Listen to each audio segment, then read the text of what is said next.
So, you know how sometimes when you look back, you realize that a career move or a personal choice ended up shaping everything? Ben Stiller kind of laid it all out by saying cutting his daughter out of his film was the worst decision he ever made. Exactly. Right. It's like he really put his perfectionism on steroids, right? He admitted that his intense obsession with work ended up impacting his ability to be present as a parent. Absolutely.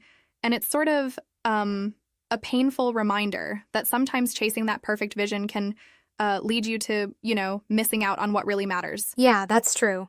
I mean, cutting out his daughter from that movie, The Secret Life of Walter Mitty, was not just a filmmaking decision, it was a personal blow. It sounds like he regrets it deeply, and it even haunted him enough to spill it in his documentary. Right, and it goes deeper than that.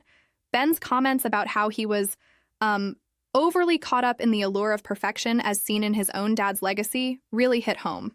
Yep, I see that. And his son Quinlin chimed in too, pointing out that his father's workload always seemed to come before his role as a parent.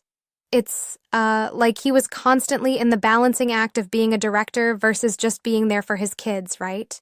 Exactly. It's like, when your career is this colossal part of your identity, it can drown out your familial responsibilities.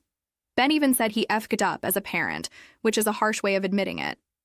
That's rough. Sure is. But don't you think it's a bit harsh to compare parental missteps with a single creative decision? I mean, isn't it possible that those are completely different realms? I get your point, but consider this. For Ben, these realms were intertwined. His perfectionism in craft bled into his personal life, a kind of, relentless pursuit that even his daughter had to bear the consequences of. Right, that makes sense. And what's interesting is how his daughter, Ella, responded. Despite being left out of the film, she managed to laugh it off, even if she was scared of making her debut. It must have been, both a bittersweet and, liberating moment for her, huh? Exactly. It's like she took a hit, but also understood the quirks of being part of a creative family legacy. Ben's revelation in his documentary, Stiller Meara, Nothing is Lost, really forces us to ask, what's the real cost of pursuing perfection? Indeed. And then there's that family dynamic where, despite all this, his children still see him in a complex but, loving light.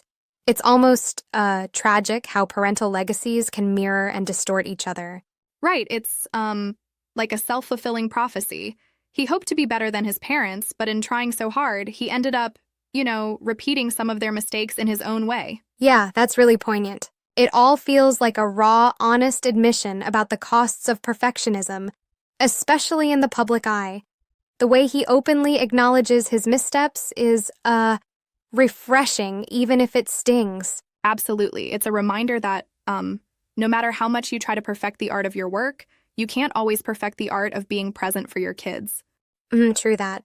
And perhaps his reflection is something a lot of us can relate to, balancing passion with love, ambition with family.